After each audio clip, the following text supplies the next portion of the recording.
ಪ್ರೇಮಲೋಕದಿಂದ ತಂದ ಪ್ರೇಮದ ಸಂದೇಶ ಭೂಮಿಯಲ್ಲಿ ಹಾಡಿ ತಿಳಿಸೋಣ. ಪ್ರೀತಿ ಹಂಚೋಣ, ಆನಂದ ಪಡೆಯೋಣ, ಬನ್ನಿ ಪ್ರೇಮ ರಹಸ್ಯ ಹೇಳೋಣ.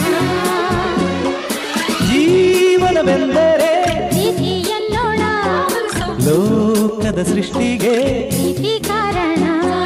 ಜೀವನವೆಂದರೆ ಪ್ರೀತಿ ಎನ್ನೋಣ, ಲೋಕದ ಸೃಷ್ಟಿಗೆ ಪ್ರೀತಿ ಕಾರಣ.